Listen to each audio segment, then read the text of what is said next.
ভাইয়েরা আমার, আল্লাহ নবী বলেন আনা ইবনুজ যাবিহাতাইন, আমি দুই যাবিহের সন্তান, দুইজন জবাইকৃত পুরুষের সন্তান আমি। একজন হলেন ইসমাঈল আলাইহিস সালাতু ওয়াস সালাম, একজন হলেন আব্দুল্লাহ। একজন হলেন পয়গম্বর ইসমাঈল আলাইহিস সালাতু ওয়াস সালাম, আরেকজন হলেন রাসূলের জন্মদাতা পিতা আব্দুল্লাহ। এই দুজনই আল্লাহর রাস্তায় জবাইকৃত। তাই আল্লাহ রাসূল বলেন আমি দুই যাবিহের সন্তান। রাসূলের পিতা আব্দুল্লাহ জবাইকৃত। এই ইতিহাস আমরা অনেকেই জানি না। রাসূলের পিতা আব্দুল্লাহ কিভাবে জবাইকৃত। ও মুসলমান ইমানদার, আমরা জানি রাসূলের বংশ পরস্পরা সিলসিলা এমন। মুহাম্মদ সাল্লাল্লাহু আলাইহি ওয়াসাল্লামের পিতার নাম আব্দুল্লাহ, দাদার নাম আব্দুল মুত্তালিব। আব্দুল মুত্তালিবের বাবার নাম হাশিম, হাশিমের বাবার নাম আব্দে মুনাফ, আব্দে মুনাফের বাবার নাম কুসাই। এইভাবে রাসূলের বংশ পরস্পরা। মুহাম্মদ সাল্লাল্লাহু আলাইহি ওয়াসাল্লামের দাদা আব্দুল মুত্তালিব, যার নাম ছিল শাইবা। আব্দুল মুত্তালিব অর্থ হলো মুত্তালিবের গোলাম। মুত্তালিবের গোলাম যার নাম ছিল শাইবা। রাসূল সাল্লাল্লাহু আলাইহি ওয়াসাল্লামের পরিদাদা একজন হলেন হাশিম। হাশিম উনি মদিনায় গেলেন, ব্যবসার জন্য সিরিয়ায় গেলেন, প্রতিমধ্যে মদিনায় গেলেন। সালমা বিনতে আমরের সাথে ওনার বিবাহ বন্ধনে আবদ্ধ হয়। হাশিম মদিনায় সালমা বিনতে আমরের সাথে ঘর সংসার করেন। সালমা গর্ভধারিণী হলেন, আর হাশিম মদিনার থেকে সিরিয়ায় গেলেন ব্যবসার জন্য। আর ওই দিকে সালমার গর্ভে যেই সন্তান জন্ম হয়, ওই সন্তানের নাম হলো শাইবা। ওই সন্তানের মাথার চুল ছিল সাদা, সামনের চুলগুলা সাদা ছিল, তাই তার মা সালমা বিনতে আমর নাম রেখেছেন শাইবা। ওইদিকে রাসূলের পরিদাদা আব্দুল হাশিম, উনি দুনিয়ার থেকে বিদায় হবার পরেই কাবাগরের দায়িত্ব ওনার ভাই মুত্তালিবের কাছে। ওনার ভাই মুত্তালিবের কাছে কাবাগরের দায়িত্ব। মক্কার মানুষেরা সংবাদ দেয়, ও মুত্তালিব, তোমার ভাই হাশিমের একজন সন্তান মদিনায় আছে। হাশিমের একজন সন্তান শাইবা মদিনায় আছে। মুত্তালিব এই সংবাদ পায়া মদিনায় রওনা হয়ে গেলেন। মদিনায় গেলেন, গিয়ে শাইবার সঙ্গে দেখা হলো। তখন শাইবার বয়স 10 থেকে 12 বছর। চেহারা দেখে বুঝতে পেরেছেন উনি ওনার বাতুস পুত্র, ওনার ভাতিজা হাশিমের ছেলে শাইবা। তাই মুত্তালিব ওনার ভাতিজাকে মক্কাতে নিয়ে আসবেন। শাইবা তখন বলে, আমি আমার আম্মার অনুমতি ছাড়া যাব না। মুত্তালিব তার আম্মার কাছ থেকে অনুমতি নিয়ে মক্কায় নিয়ে আসলেন। মক্কার মানুষেরা তখন বলে, মুত্তালিব গোলাম নিয়ে আইছে, আব্দুল মুত্তালিব, মুত্তালিবের গোলাম, মুত্তালিবের গোলাম। মুত্তালিব কয়, না না, এটা আমার গোলাম না, এটা আমার ভাতিজা হাশিমের ছেলে, এটা আমার ভাতিজা, আমার ভাই হাশিমের ছেলে, যার নাম হলো সাইবা। পরবর্তীতে উনি আব্দুল মুত্তালিব হিসাবে পরিচিত লাভ করেন। আব্দুল মুত্তালিব মানে মুত্তালিবের গোলাম। আব্দুল মুত্তালিব বড় হতে লাগলেন, শেষ পর্যন্ত ওখানে কাবার মুতাওয়াল্লির দায়িত্ব। খুব সম্ভ্রান্ত মানুষ ছিলেন, সম্ভ্রান্ত বংশের মানুষ, খুব বিচক্ষণ ভালো মানুষ, ভদ্র মানুষ হিসাবে মক্কাতে পরিচিত। আব্দুল মুত্তালিব যখন খানায় কাবার মুতাওয়াল্লি, তখন মক্কাতে দুর্ভিক্ষ দেখা দিল। মক্কাতে দুর্ভিক্ষ দেখা দিল।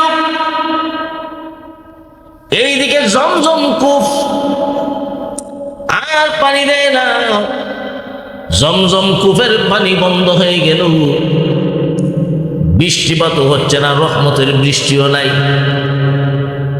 চতুর্দিকে এই দুর্ভিক্ষ যখন দেখা দিল, তখন মক্কার মানুষেরা আব্দুল মুত্তালিবের কাছে আসে, হে আব্দুল মুত্তালিব, আল্লাহর কাছে, এই কাবাঘরের মালিকের কাছে পানির চাও, পানির ব্যবস্থা করে দাও। আব্দুল মুত্তালিব ঘুমাইছেন, ঘুম থেকে স্বপ্নে দেখেন কে যেন বলতেছে, রে আব্দুল মুত্তালিব, তুমি মান্নত করো, তুমি মান্নত করো, পানির ব্যবস্থা হয়ে যাবে, তোমার কোন একজন ছেলেকে আল্লাহর রাস্তায় কুরবানি দিবা, এই মান্নত তুমি করো, পানির ব্যবস্থা হয়ে যাবে। আব্দুল মুত্তালিব মান্নত করলেন, এই কাবাঘরের মালিকের নামে মান্নত, যদি পানির ব্যবস্থা হয় আমার একজন ছেলেকে আমি কুরবানি দিব, আল্লাহর রাস্তায় কুরবানি দিব। আব্দুল মুত্তালিব জমজম কূপ খনন কাজে লেগে গেলেন, পানির সন্ধান পেয়ে গেলেন, দুর্ভিক্ষ দূর হয়ে গেল। কিন্তু আব্দুল মুত্তালিব যে মান্নত করেছিলেন, সেই মান্নতের কথা ওনার স্মরণ নাই, ভুলে গেছেন। স্বপ্নে দেখেন কে যেন বলতেছে, ও ওখানে কাবার মুতাওয়াল্লি, তুমি মান্নত পুরা করো, তোমার কোন একজন সন্তান কুরবানি করো, তোমার কোন একজন সন্তান কুরবানি করো। এইভাবে একদিন, দুই দিন, তিন দিন যখন দেখলেন আব্দুল মুত্তালিব, ওনার 10 জন সন্তান ছিল, 10 জন সন্তানদেরকে নিয়ে উনি বসলেন, স্বপ্নটা শোনাইয়া দিলেন, মান্নত শোনাইয়া দিলেন। কিন্তু কে রাজি হবে, কে সম্মতি দিবে? রাসূলের চাচা হামজা রাদিয়াল্লাহু তাআলা আনহু, নবীজি চাচা আব্বাস রাদিয়াল্লাহু তাআলা আনহু, ওনাদের মতো মানুষরাও পর্যন্ত কেউ রাজি হয় না, একজন রাজি হয় না। রাসূলের বাবা আব্দুল্লাহ ছিলেন ছোট, একজন করে বড় থেকে শুরু করলেন, জিজ্ঞাসা করলেন, কেউ তো কুরবানি হওয়ার জন্য রাজি নয়। শেষ পর্যন্ত আব্দুল মুত্তালিবের ছোট ছেলে আব্দুল্লাহ, যিনি আপনি আমার পয়গম্বরের পিতা, ওই আব্দুল্লাহ তো ছোট, কিন্তু আব্দুল্লাহ এই কথাটা শুনি না, উনি জবাব দিলেন, ও আব্বাজান, আপনি মান্নত করেছেন, আমি আপনার সন্তান আব্দুল্লাহ রাজি আছি, আমাকে জবাই করুন, আমি রাজি আছি। কিন্তু আব্দুল মুত্তালিবের 10 জন সন্তান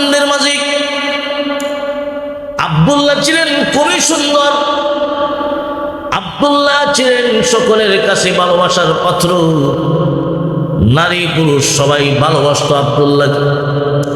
মক্কার মানুষেরা আব্দুল্লাহর চরিত্রের প্রতি মুগ্ধ ছিল। কেন মুগ্ধ হবে না? যে আব্দুল্লাহর ঔরস আল্লাহ পাক রব্বুল আলামিন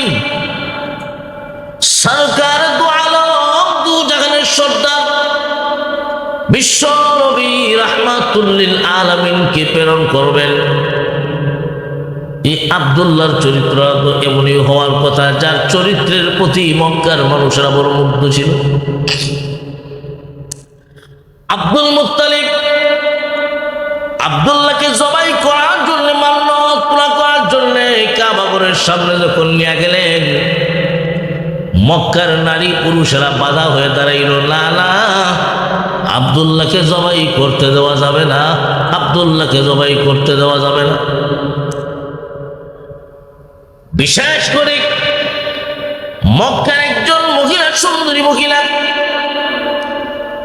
যিনি তাওরাত কিতাবের বড় আলেম, ওয়ারাকা ইবনে নওফলের কন্যা ছিলেন, যার নাম ছিল মরিয়ম। মরিয়ম বাধা হয়ে দাঁড়ায়, ও আব্দুল মুত্তালিব, না না, তোমার আব্দুল্লাহকে কুরবানি করতে দেওয়া যাবে না। কি করবেন? মক্কার সাধারণ মানুষরা পর্যন্ত আব্দুল্লাহর প্রতি তো ভালোবাসা, এত মায়া মোহব্বত, আব্দুল্লাহকে কুরবানি করতে দিবে না।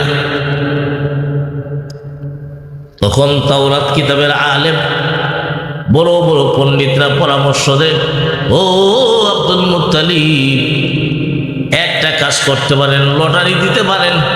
একদিকে তোমার সন্তান আব্দুল্লাহ, আরেকদিকে উট, 10টা উট। আব্দুল মুত্তালিব তাই করলেন। একদিকে আব্দুল্লাহ, আরেকদিকে 10টা উটের 10টা উট। এই লটারি তো দেখা যায় 10টা উটের নাম উঠে নাই, আব্দুল্লাহর নাম উঠে যায়। এইভাবে আবার লটারি দেওয়া হলো, উটের সংখ্যা বাড়ানো হলো। এবারও দেখা যায় আব্দুল্লাহর নাম উঠে, উটের নাম উঠে না। এইভাবেই 10 বাড়াইতে বাড়াইতে 90টা উট, আর একদিকে আব্দুল্লাহ। তখনও দেখা যায় আব্দুল্লাহর নাম উঠে। শেষ পর্যন্ত 100 উট একদিকে, আর আব্দুল্লাহর নাম আরেকদিকে। তখন দেখা যায় 100 উটের নাম উঠছে। সুবহানাল্লাহ! মক্কার মানুষের আনন্দে আত্মহারা হয়ে গেছে। এবার তো আব্দুল্লাহর পরিবর্তে 100 উট জবাই করলেই মান্নত পুরা হয়ে যাবে, আব্দুল্লাহকে আর জবাই করতে হবে না। বড় আনন্দ, বড় খুশি, মক্কার মানুষেরা বড় খুশি। তাই আব্দুল্লাহর পরিবর্তে আব্দুল মুত্তালিব মান্নত পুরা করার জন্য 10টা উট আল্লাহর রাস্তায় কুরবানি করলেন। তাই আল্লাহর নবী বলেন, আমি 2 যাবিহের সন্তান। একজন হলেন ইসমাঈল আলাইহিস সালাতু ওয়াস সালাম, আর আরেকজন হলেন আমার পিতা আব্দুল্লাহ। আব্দুল্লাহ তো আল্লাহর রাস্তায় জবাইকৃত। আব্দুল্লাহর পরিবর্তে মহান আল্লাহ 10টা উট কবুল করেছেন।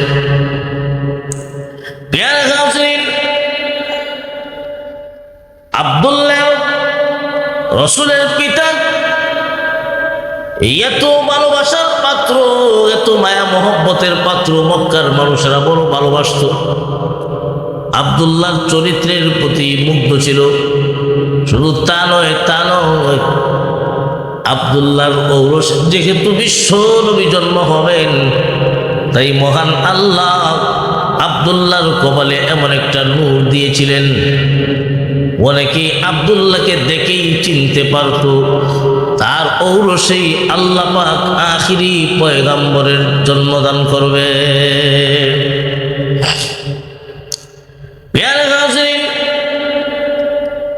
ওই আব্দুল্লাহ, ওনাকে ওনার বাবা আব্দুল মুত্তালিব তার বন্ধু ওয়াহাব,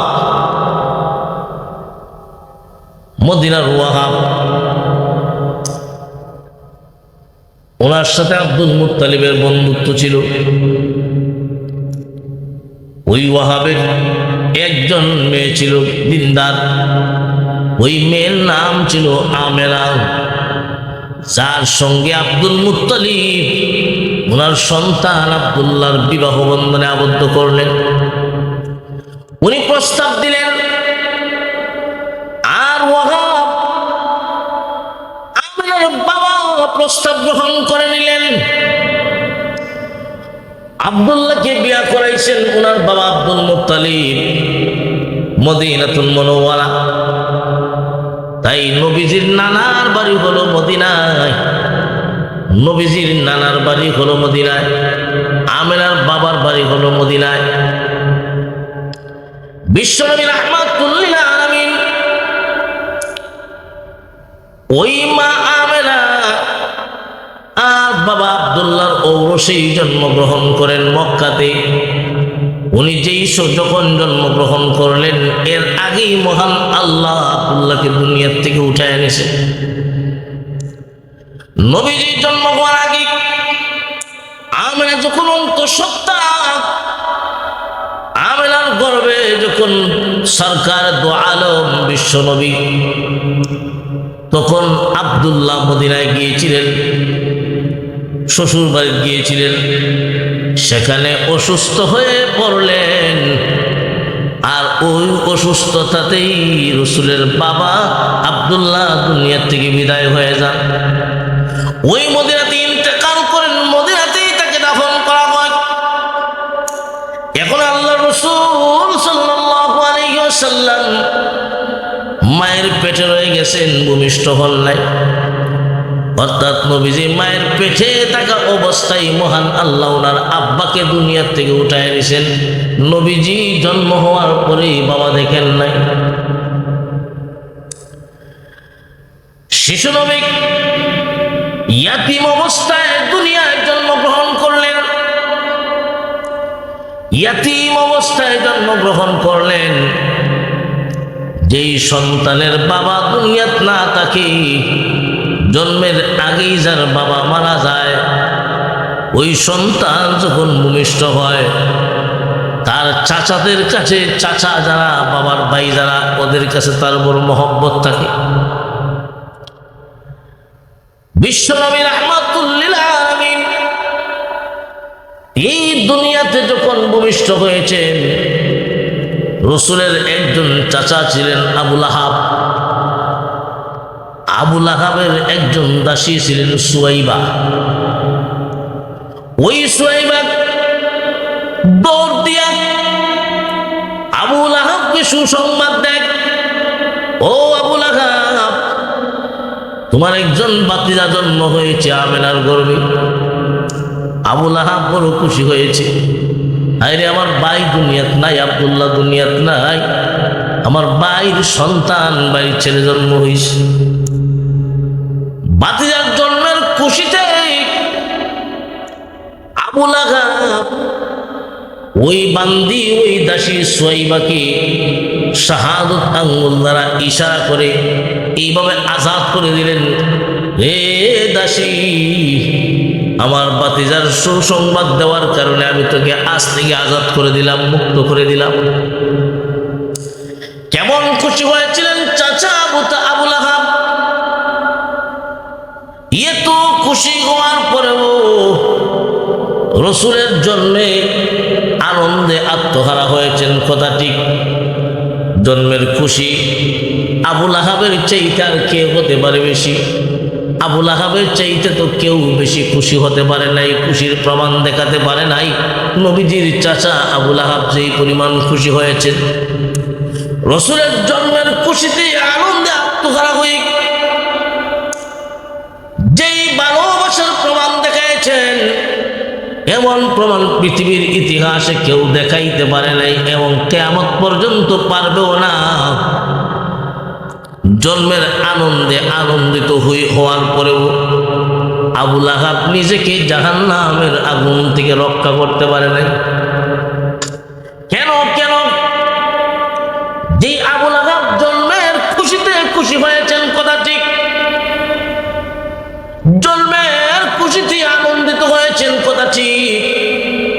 কিন্তু রসুলের সিরত গ্রহণ করেন নাই, রসুলের জীবন আদর্শ গ্রহণ করেন নাই, কিন্তু মিলাদুন নবী পালন করছেন।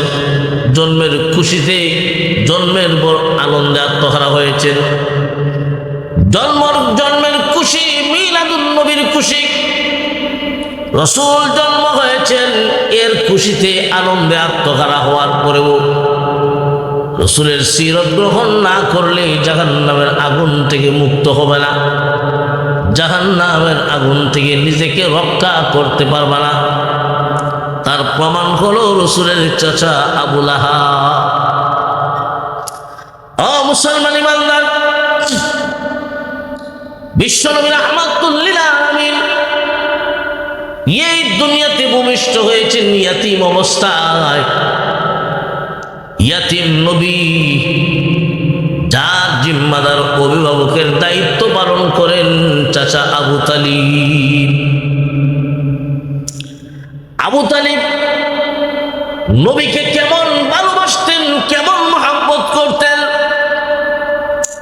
আবু তালিবের মতো ভালোবাসার মহব্বত এই পৃথিবীতে কেউ দেখাইতে পারে নাই, কিয়ামত পর্যন্ত পারবেও না। এত ভালোবাসার মহব্বত আবু তালিব বিশ্বনবীকে দিয়েছে। এত ভালোবাসার পরেও আবু তালিব চিরস্থায়ী জাহান্নাম থেকে মুক্ত হতে পারে নাই, চিরস্থায়ী জাহান্নাম থেকে নিজেকে রক্ষা করতে পারবে না। তার কারণ হলো চাচা আবু তালিব যতই ভালোবাসেন না কেন, যতই মহব্বত করেন না কেন, নবীজির সিরত আদর্শ গ্রহণ না করার কারণে নিজেকে জাহান্নামের আগুন থেকে রক্ষা করতে পারে নাই। তাহলে বোঝা যায়, আপনি যতই মহব্বত করেন না কেন, যতই মহব্বতের প্রমাণ দেখান না কেন, যতক্ষণ পর্যন্ত রসুলের আদর্শ নিজের জীবনে বাস্তবায়ন করতে পারবেন না, যতদিন পর্যন্ত রসুলের আদর্শ গ্রহণ না করবেন, ততদিন পর্যন্ত নিজেকে জাহান্নামের আগুন থেকে রক্ষা করতে পারবেন না। জাহান্নামের আগুন থেকে যদি বাঁচতে চাও, রসুলের সিরত গ্রহণ করো, রসুলের আদর্শ গ্রহণ করো, তবেই তুমি পরকালে নাজাতের ব্যবস্থা। তো ভাই, আবু তালিব রসুলের অভিভাবক, দায়িত্ব পালন করবে। চাচা আবু তালিব রসুলের বয়স যখন 8 বছর, রসুলের দায়িত্ব পালন করলেন শিশু অবস্থায়। দাদা আব্দুল মুত্তালিব নাতির দায়িত্ব পালন করলেন। দাদা আব্দুল মুত্তালিব রসুলের বয়স যখন 8 বছর, দাদা আব্দুল মুত্তালিব দুনিয়ার থেকে বিদায় হয়ে গেলেন। আব্দুল মুত্তালিব দুনিয়ার থেকে বিদায় হওয়ার পরে রসুলের অভিভাবকের দায়িত্ব পালন করেন চাচা আবু তালিব। আব্দুল মুত্তালিব যখন রসুলের দায়িত্ব পালন করেন 8 বছর পর্যন্ত, রাসূল সাল্লাল্লাহু আলাইহি ওয়াসাল্লাম মক্কা নগরীতেই শিশুকাল কাটাইতেছেন।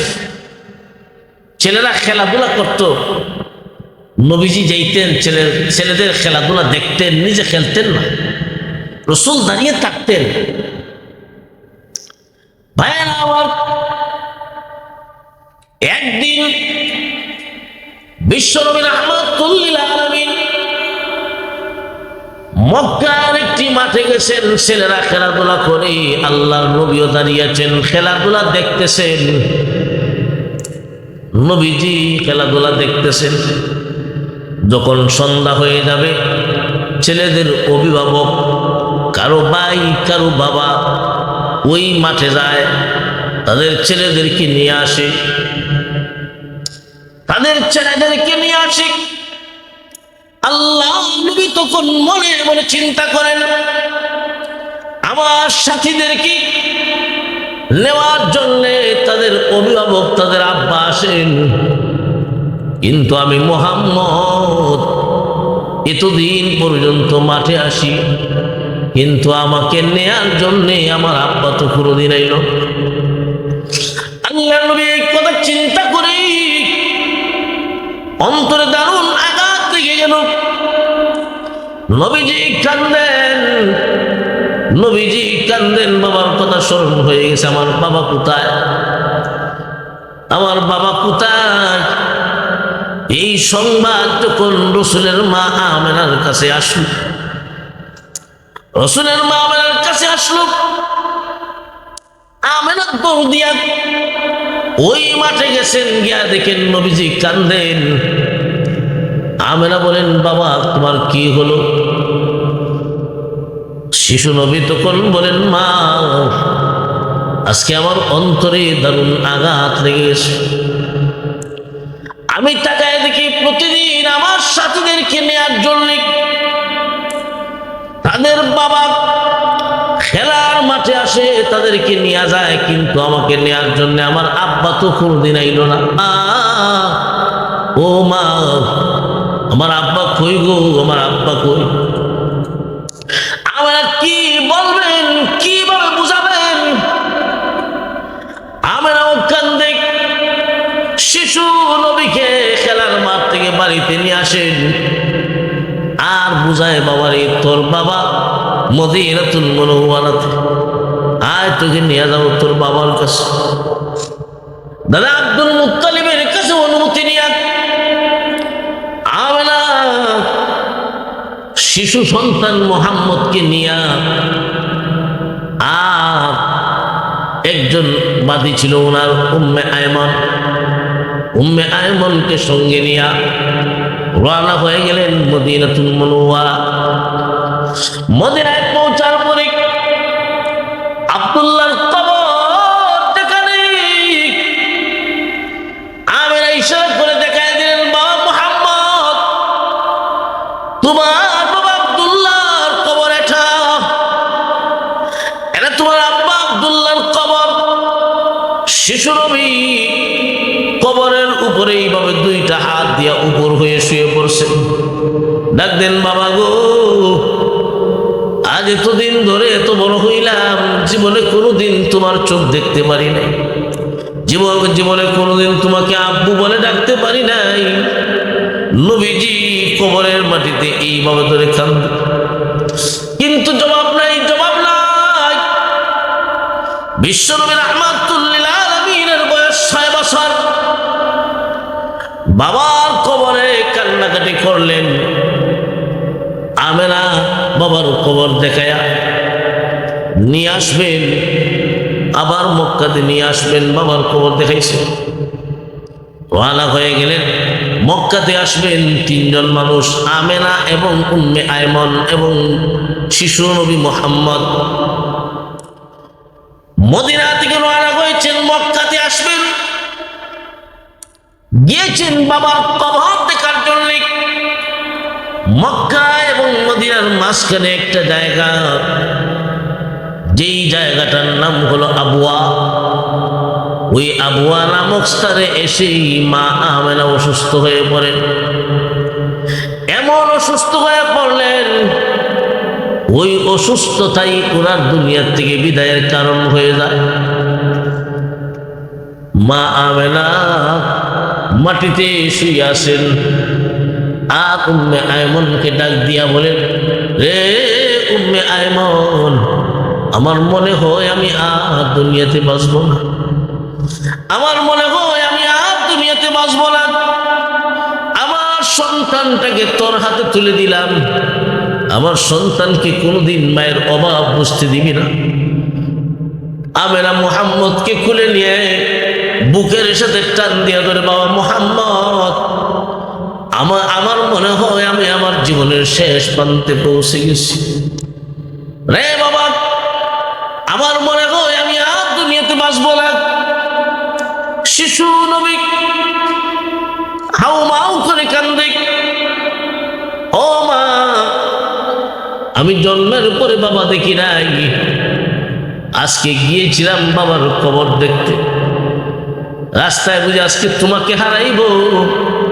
মা, তুমি আমাকে কার কাছে তুলে দিয়া যাইতেছো গো? আমাকে কার হাওলা করে দিবা?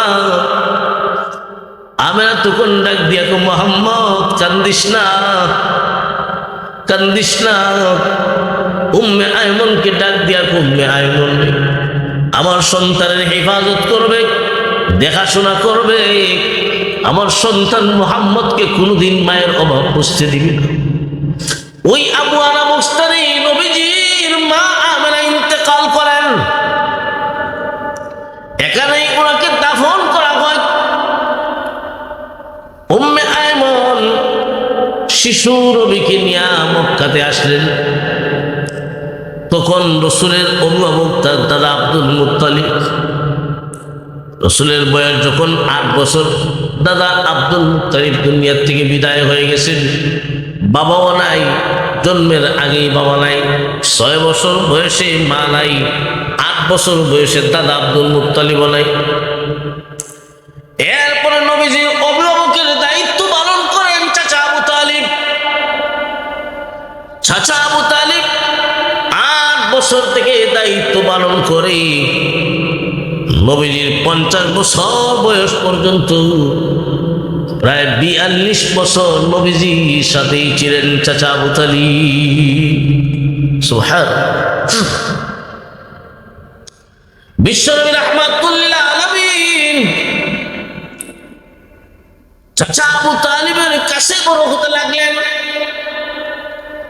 রসুলের বয়স যখন 12 বছর, চাচা আবু তালিব ব্যবসার জন্য সিরিয়াতে যাবেন।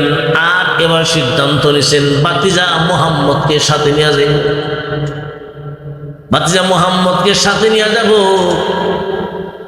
ব্যবসা শিখবে আর বহিরাগত দেশ সফর করবে, একটা অভিজ্ঞতা তৈরি হবে। এই উদ্দেশ্যে মক্কা থেকে রওনা হয়ে গেলেন। ভাতিজা মুহাম্মদকে নিয়ে সিরিয়াতে যাবেন। প্রতিমধ্যে রাস্তায় এক জায়গায় কাফেলা অবস্থান করলো, ব্যবসায়ী কাফেলা অবস্থান নিল, একটু থামলো। ব্যবসায়ী কাফেলা একটা গাছের নিচে থামলো। এমনি তাকায় দেখা যায় একজন গির্জা থেকে একজন পাদ্রী, যার নাম ছিল বুখাইরা রাহিব, যার জিস ছিল, যার নাম উপাধি ছিল বুখাইরা রাহিব। ওই জার্জিস পাদ্রী ওই ব্যবসায়ী কাফেলায় কাকে যেন খুঁজতেছে, কাকে যেন তালাশ করে। এমনি খুঁজতে খুঁজতে মুহাম্মদকে পাইল। তখন রসুলের বয়স হলো 12 বছর। মুহাম্মদুর রাসূলুল্লাহর হাতে ধরছে। পাদ্রী ডাক দিয়া কই, কাফেলার মানুষদেরকে জিজ্ঞাসা করে এই বালকটা কে? কাফেলার মানুষ জবাব দেয়, উনি আবু তালিবের ভাতিজা মুহাম্মদ। আবু তালিব কোথায়? আবু তালিব সামনে আসলেন।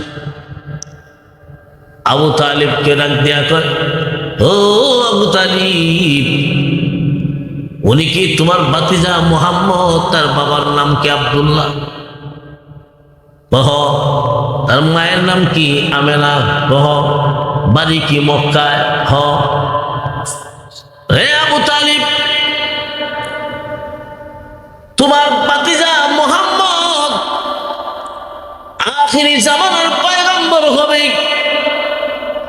আমি সংবাদ দিলাম তোমার ভাতিজা মুহাম্মদ আখিরি জামানার পয়গম্বর হবে। সুতরাং তোমার ভাতিজাকে সিরিয়াত নিয়ে যাইও না। আমার ভয় হয় সিরিয়ার ইহুদিরা যদি তাকে চিনতে পেরে মেরে ফেলবে। আমার ভয় হয় সিরিয়ার ইহুদিরা তোমার ভাতিজাকে হত্যা করে ফেলবে। তাই তুমি তোমার ভাতিজাকে মক্কায় ফেরত পাঠাইয়া দাও, সিরিয়াত নিয়ে যাইও না। আবু তালিব কয়, হে পাদ্রী, আমি তোমাকে 2টা জিনিস প্রশ্ন করব, 2টা কথা জিজ্ঞাসা করব। একটা কথা হলো, আমি বহুদিন ধরে এই রাস্তা দিয়ে আসা যাওয়া করি, বহুদিন ধরে এই রাস্তা দিয়ে আমি আসা যাওয়া করি, জীবনে কোনোদিন দেখি নাই তুমি গির্জা থেকে বের হতে। আজকে কেন তুমি গির্জা থেকে বের হলে? এটা হলো 1 নাম্বার প্রশ্ন। 2 নাম্বার প্রশ্ন হলো, আখিরি জামানার পয়গম্বর হবে আমার ভাতিজা মুহাম্মদ। এই কথাটা আমাকে না বলে আমার ভাতিজা মুহাম্মদকে বললে কেন? তুমি তো পারতে আমার ব্যাপারে বলতে, কিন্তু আমার ব্যাপারে না বলে আমার ভাতিজার ব্যাপারে বললে কেন? ওই পাদ্রী জার্জিস পাদ্রী তখন ডাক দিয়া কয়, আবু তালিব, তোমার 1 নাম্বার প্রশ্ন হলো, আমি যখন গির্জার ভিতরে ধ্যানমগ্ন ছিলাম, আমি যখন গির্জার ভিতরে ধ্যানমগ্ন ছিলাম, আমার অন্তর চক্ষু দিয়া তাকায়া দেখি তোমাদের কাফেলা যখন রাস্তা দিয়া যায়, তোমাদের কাফেলা যখন রাস্তা দিয়া যায়, আশপাশের বৃক্ষ তরুলতা তোমাদের কাফেলায় কাকে যেন সেজদা জানায় আমি দেখতেছি। ও আবু তালিব, গাছপালা বৃক্ষ তরুলতা নবী ঈসা কারো সামনে মাথা নত করে না। তাই আমি বুঝতে পেরেছি নিশ্চয় তোমাদের কাফেলায় কোনো একজন নবী আছেন। তাই আজকে আমি গির্জা থেকে বের হইলাম এই নবীর অনুসন্ধান করার জন্য। এটা হলো 1 নাম্বার প্রশ্ন। 2 নাম্বার প্রশ্নের জবাব, আখিরি জামানার পয়গম্বরের সুসংবাদ আমি তোমাকে না বলে তোমার ভাতিজা মুহাম্মদকে বললাম কেন? তার কারণ, আবু তালিব, তুমি তো দেখেছ আমি একবার চক্ষু বন্ধ করি আর একবার চক্ষু খুলি, আমি একবার চক্ষু বন্ধ করি আবার চক্ষু খুলি। হ্যাঁ দেখেছি রে আবু তালিব, আমি যখন চক্ষু বন্ধ করি আমাদের ধর্মগ্রন্থ তাওরাত কিতাবের দিকে তাকাই, আবার চক্ষু যখন খুলি তোমার ভাতিজা মুহাম্মদের মাথা থেকে নিয়ে পা পর্যন্ত একটু গভীর মনোযোগ দিয়ে তাকাই। এইভাবে একবার তাওরাত কিতাবের দিকে আরেকবার তোমার ভাতিজা মুহাম্মদের দিকে তাকাই। এইভাবে তাকাইতে তাকাইতে আমি অনুমান করতে পারলাম আমাদের ধর্মগ্রন্থ তাওরাত কিতাবে শেষ নবীর যত গুণগান, যত সিফত, যত প্রশংসা করা হয়েছে, সকল প্রশংসা তোমার ভাতিজা মুহাম্মদের মাঝে পাওয়া গেছে, তোমার মাঝে পাওয়া যায় নাই, ভাতিজার মাঝে পাওয়া গেছে। তাই আমি তোমাকে না বলে তোমার ভাতিজা মুহাম্মদের ব্যাপারে নবুয়তের সুসংবাদ দিয়েছি। তো কি করতে হবে? যে পাদ্রী পরামর্শ দেয় যে তোমার ভাতিজা মুহাম্মদকে মক্কায় ফেরত পাঠাইয়া দাও, সিরিয়াত নিয়ে যায় না। কারণ সিরিয়ার ইহুদিরা তোমার ভাতিজাকে যদি চিনতে পারে মেরে ফেলবে। ওই পাদ্রী তখন বলে যে ওনাকে আল্লাহ পাক যখন নবুয়ত দান করবেন তখন আমি জিন্দা থাকবো কিনা, সুযোগ পাবো কি পাবো না। তাই আজকে যেহেতু সুযোগ পাইছি, আমার পক্ষ থেকে তোমাদের সবাইকে মেহমানদারি করার দাওয়াত দেওয়া। সবাই দাওয়াত গ্রহণ করলেন।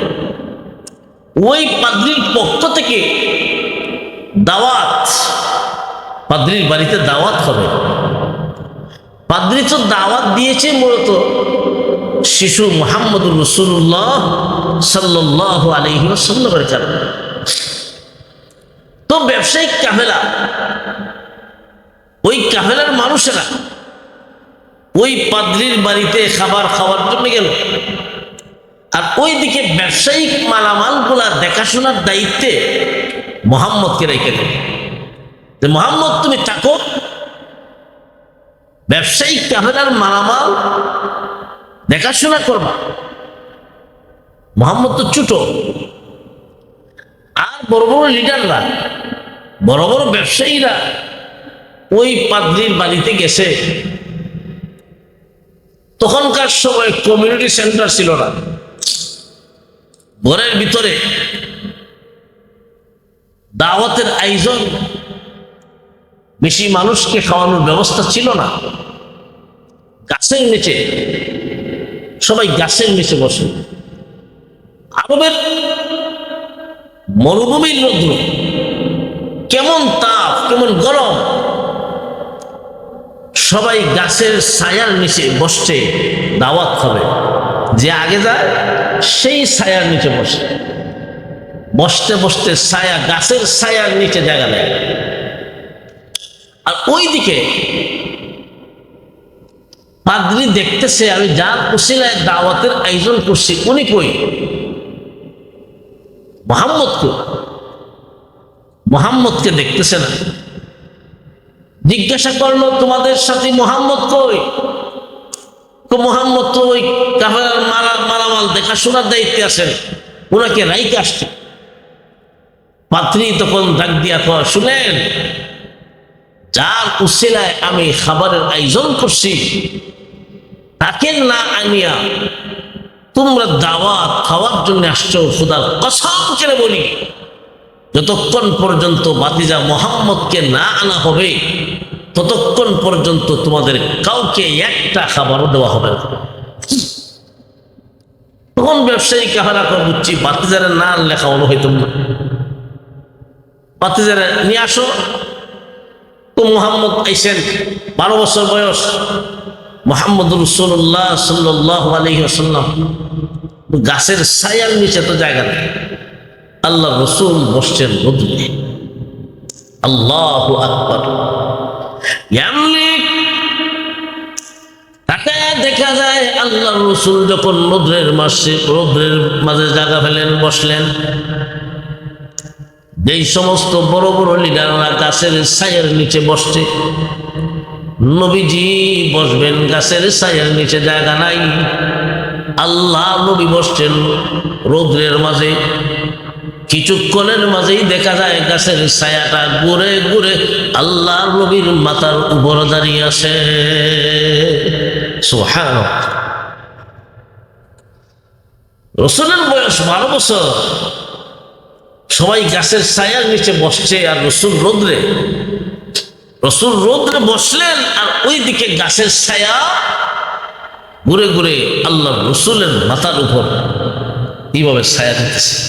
সুবহানাল্লাহ, কেমন নবী!